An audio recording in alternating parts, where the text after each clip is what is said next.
நம்முடைய கோரிக்கைகள் சுற்றறிக்கைகள் எல்லாம் தொடர்ந்து வந்துட்டு, ஆனா நினைத்து பார்க்க முடியாத அளவுக்கு டெவலப்மெண்ட் வந்துட்டு இன்னைக்கு காலையில பத்திரிகை படித்த தோழர்களுக்கு தெரியும். பெல் நிறுவனம் பாரத் ஹெவி எலக்ட்ரிக்கல்ஸ் உலக அளவில் மிக எக்ஸ்பர்டைஸோட இருக்கிற ஒரு நிறுவனம். இந்தியாவினுடைய பெயரை எலக்ட்ரிக்கல் எக்யூப்மெண்ட்ஸ் உற்பத்தி செய்வதில் இந்தியாவுடைய பெயரை உலக அளவுக்கு கொண்டு போற ஒரு நிறுவனம் பெல். அந்த நிறுவனத்தினுடைய 5% பங்குகளை விற்பதற்கு அரசாங்கம் இன்னைக்கு அறிவிப்பு வெளியிட்டு, இவ்வளவு அதற்கு எதிராக மிகப்பெரிய வேலை நிறுத்தத்தை நாடு முழுவதும் தொழிலாளர்கள் நடத்தி கொண்டிருக்கின்ற இந்த வேளையில் அரசாங்கத்தினுடைய செயல்பாட பார்த்தீங்கன்னா எதை பத்தியும் நாம் கவலைப்பட மாட்டேன் அப்படின்ற நிலைமையில இருக்கு. நாம் ஒரு சிறிய பகுதி பெல் நிறுவனத்தினுடைய 5% பங்குகளை எவ்வளவு விற்கிறாங்க பார்த்தீங்கன்னா, ஒரு பங்கு 253 ரூபான்னு நினைக்கிறேன். அந்த கம்பெனியோட மதிப்பு அவ்வளவுதானா?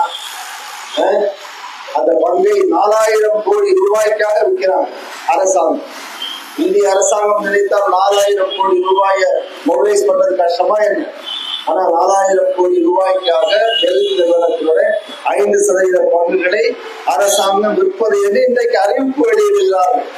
இந்த வேலை நிறுத்தம் நடைபெறப் போகின்ற இந்த பின்னணி LIC IDI வங்கியை நட்டத்தில் இருந்த IDB வங்கியை LIC எடுத்து 46% பங்குகளை வாங்கி இன்றைக்கு அந்த நிறுவனம் மிகப்பெரிய லாபத்தை ஈட்டி 30 ரூபாய் இருந்த ஒரு IDB பங்கினுடைய விலை இன்றைக்கு 150 ரூபாயை தொட்டிருக்கின்ற பின்னணியில் இன்றைக்கு LIC வைத்திருக்கக்கூடிய 46% பங்குகளையும் தனியாருக்கு விற்க வேண்டும் என்று அரசாங்கம் முடிவு செய்யும்.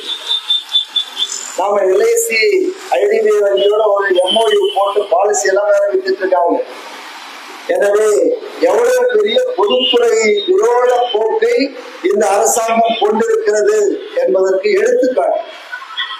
அதுபோல கோல்டு வாங்கி விற்கக்கூடிய metal and mineral trading corporation of India gold விலையை பார்த்தீங்க இல்லைங்க, அது எதற்காக ஏற்படுத்தப்பட்டது என்றால் இது போன்ற பிரஷியஸ் மெட்டல்ஸ் இந்திய மக்களுக்கு ஒரு கட்டுப்படுத்தப்பட்ட விலையில் கிடைக்க வேண்டும் என்பதற்காக உருவாக்கப்பட்ட நிறுவனம் தான் metal and mineral and metal trading corporation. என்னாச்சுன்னா அதனுடைய முழு பங்கையும் விற்று தனியார் மயம் செய்ய வேண்டும் என்று அரசாங்கம். கோல்டு என்ன ரேட் இன்னைக்கு? 1 லட்சத்தை தாண்டியாச்சு. 8 கிராம் 1,34,000 தொட்டு இன்னைக்கு 1,24,000 இருக்கு.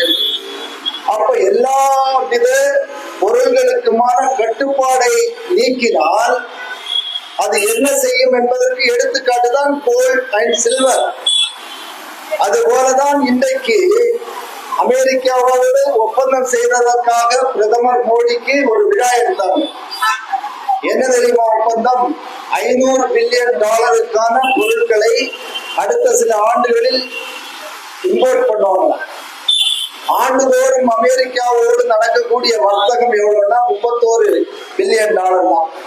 அப்ப 500 பில்லியன் வாங்கணும்னா 15 ஆண்டுகள் வாங்க வேண்டிய பொருளை 5 ஆண்டுல வாங்குறேன்னு நம்மளால ஒப்பந்தம் போட்டுருக்காரு. அதுதான் அவர் ஆனந்த் சொல்றாரு. 5 ஆண்டுல வாங்கியாச்சுன்னா பொருட்கள், விவசாய பொருட்கள் உட்பட வந்து அப்படியே கூச்சிடுவாங்க. நீங்க காஷ்மீர் ஆப்பிள், இமாச்சல் பிரதேஷ் ஆப்பிள், இப்படிப்பட்ட ஆப்பிள் எல்லாம் வந்து நீங்க அமெரிக்காவிலிருந்து இறக்குமதி செய்யலாம் என்றால் ஆப்பிள் குறைந்த விலையில நமக்கு கிடைக்கும், மெழுகு போட்ட ஆப்பிள் கிடைக்கும். ஆனா இங்க இருக்கக்கூடிய விவசாயிகள் என்ன ஆவாங்க? ஏற்கனவே KFC இருக்கு, மார்பு பகுதியோட சிக்கனை வந்து அவங்க எடுத்துப்பாங்க, தொடை பகுதியை இந்தியாவுக்கு இறக்குமதி செய்வாங்க. அதற்கு இதுவரை வரி இருந்தது, இனிமேல் 0% வரி. நாம ஏற்றுமதி செய்யணும்னா 18%, அவங்க இறக்குமதி செய்யணும்னா 0%. இங்க இருக்கக்கூடிய தொழிலாளர்கள் நிலை என்ன ஆகும்? அது மாதிரிதான் இன்சூரன்ஸ் 100% எப்படின்னா அவங்க இங்க தொழில் தொடங்கணும்னா 0% டாரிஃப். ஆனா இங்க இருந்து அங்க போக முடியுமா? இன்சூரன்ஸ் எல்ஐசி போக முடியுமா? வாய்ப்பே இல்லை.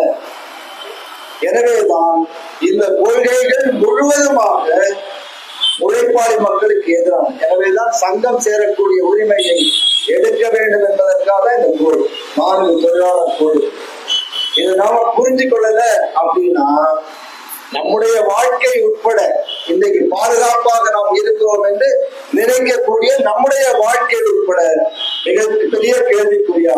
சொன்னார்ல நியூ பென்ஷனை பத்தி, ரிட்டையர் ஆனவர் எவ்வளவு தெரியுமா பென்ஷன் வாங்குறாரு? நியூ பென்ஷன்ல இருக்கிறாரு 3500 தான் அதிகம், அதுக்கு மேல இல்ல. 3000 அவருக்கு 95 பென்ஷன்ல இருந்தா அவருக்கு 19,000 ரூபாய் வந்து. நாளைக்கு எல்லாருமே நியூ பென்ஷன்ல கொண்டு போய் சேர்ப்போம் அப்படின்னு எல்லாமே எக்ஸிக்யூட்டிவ் ஆர்டர்ல தானே முடிவு செய்யறாங்க. யாரு போராட்டம் நடத்தினாங்க? அதை கண்டுகொள்ளாத ஒரு அரசாங்கமாக இருக்கு. எனவே இந்த அரசாங்கத்தினுடைய காதுகளில் தொழிலாளர்களது கோரிக்கைகள் விட வேண்டும் என்பதற்காக நாளை நடைபெறுகின்ற போராட்டம். அது ஒருத்தர் என்ற கிட்டத்தட்ட 35 கோடி மக்கள் இந்த வேலை நிறுத்தத்தில் கலந்து கொள்ள இருக்கிறார்கள். இந்த வேலை நிறுத்தத்தை வெற்றியாக்குவோம்.